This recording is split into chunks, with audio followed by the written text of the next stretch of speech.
নমস্কার, আমি আত্রি মণ্ডল। কিছুদিন আগে 25শে ডিসেম্বর চলে গেল, সান্তা ক্লজ এসেছিল। আর সামনেই 25শে বৈশাখ, বিশ্বকবি রবীন্দ্রনাথ ঠাকুরের জন্মদিন। আজ আমি এই দুটো দিনের কথা মনে করে একটি কবিতা বলবো। কবিতাটির নাম আমার সান্তা ঠাকুর। লিখেছেন কবি শ্রীজাত বন্দ্যোপাধ্যায়। অনেক ছোটবেলায় একবার সান্তা ক্লজের সঙ্গে রবি ঠাকুরকে খুব গুলিয়ে ফেলেছিলাম।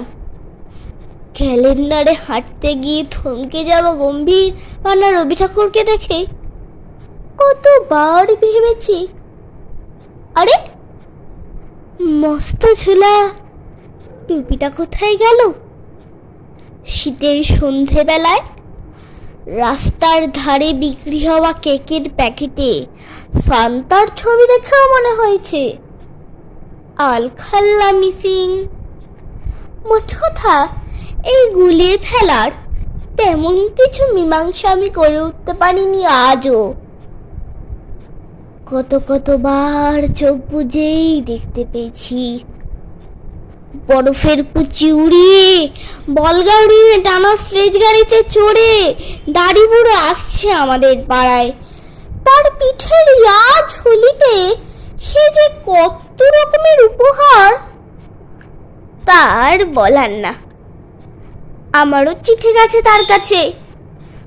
ঘুম ভেঙে বালিশের নিচে ঠিকঠাক জিনিসটা না দেখলে ঝগড়া হবে, নো ছাড়াছাড়ি।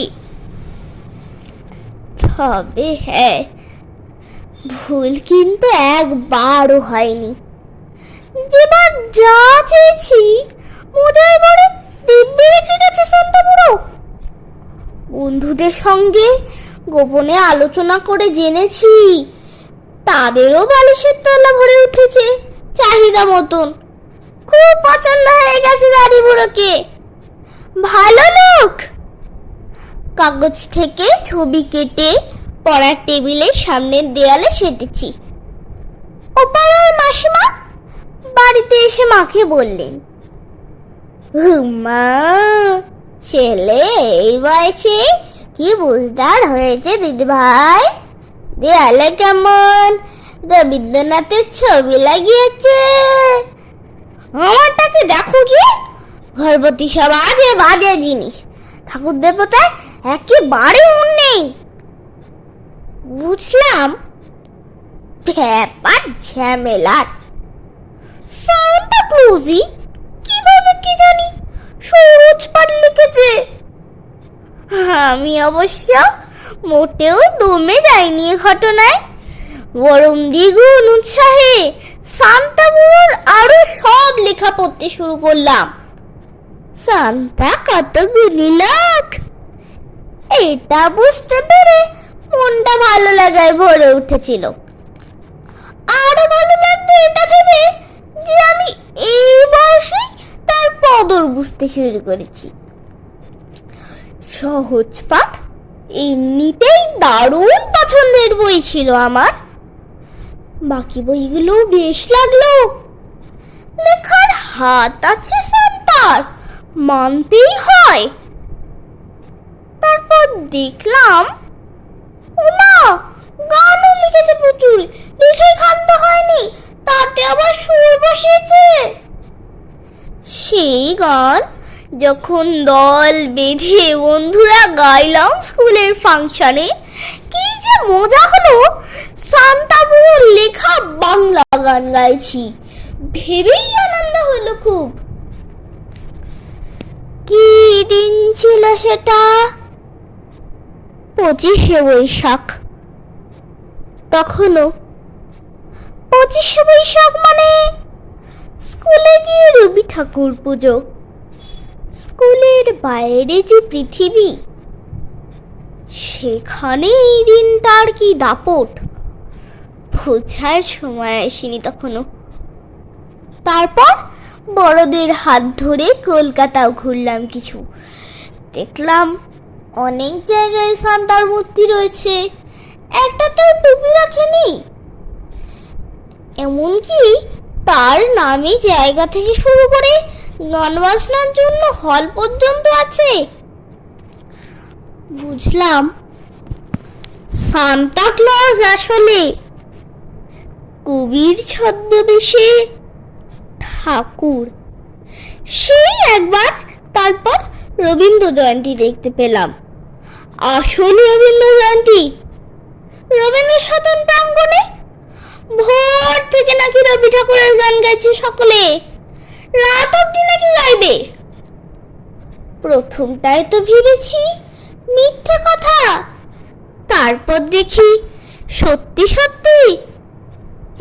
এত বড় মারাক্কাঠি ফ্যানের ব্যবস্থা করে জালমুড়ি আইসক্রিমের গাড়ি দাঁড় করিয়ে সে এক বিশাল কাণ্ড। 25শে বৈশাখ যে আমাদের বড় দিন বুঝেছিলাম তখনই। তারপর 25টারও বেশি বড়দিন পেরিয়ে গিয়েছি আমি। কলকাতার চষে বুঝতে পেরে গিয়েছি সান্তা ক্লজের টুপি আসলে একটা মিথ, কিন্তু সান্তা কখনো মিথ্যে নয়। 25শে বৈশাখ সব ভালো, কেবল খুব গরম বলেই কষ্ট পান মানুষজন। কষ্ট একটু কম হতে পারে, কারণ আমার কাছে গরম না লাগার একটা ছোট্ট টোটকা আছে। ব্যাপারটা বুঝতে পারার পর থেকে এই দিনটায় কিছুতেই গরম লাগে না আমার। অনেক তর্ক ঝামেলা নিয়ম পেরিয়ে আমি শেষমেশ মেনেই নিয়েছি রবি ঠাকুরই আসলে সান্তা ক্লজ। এই নিয়ে কারোর সঙ্গে কথা বাড়াই না, কেবল গনগনে 25শে বৈশাখে সূর্য মাথার উপর চড়ে গেলে মনে মনে ভাবি আজ তো তার জন্মদিন। দূর কোনো বরফে ঢাকা গ্রাম থেকেই রাত থাকতে পিঠে ঝুলি চাপিয়ে টুংটাং ঘন্টা হাতে নিয়ে স্লেজে উঠছে কেউ একজন। ঘুমের মধ্যেও শোনা যাচ্ছে হরিণ পায়ের থুপ থুপ শব্দ, আর বরফের কুচি উড়ে এসে লাগছে গায়ে। শীত করছে খুব, তাও এই মাথার উপর সূর্য ওঠা বরফের রাত নিয়ে আমি জেগে আছি তার জন্যে। সে আমার উপহার নিয়ে আসবে। হ্যাঁ, 25 তারিখই তো আজ, ডিসেম্বরের 25। বাংলায় যাকে বৈশাখ বলে রাখি সবাই।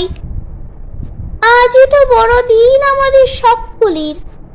আমার ঠান্ডা লাগতে থাকে খুব। শান্ত একটা লেপের ভেতর গুটিসুটি হয়ে ঢুকে আমি অপেক্ষা করি সাদা দাড়িওয়ালা সেই বুড়োর। মনে মনে যাকে আমি সান্তা ঠাকুর বলে ডাকি। সান্তা ঠাকুর, আমার সান্তা ঠাকুর। নমস্কার।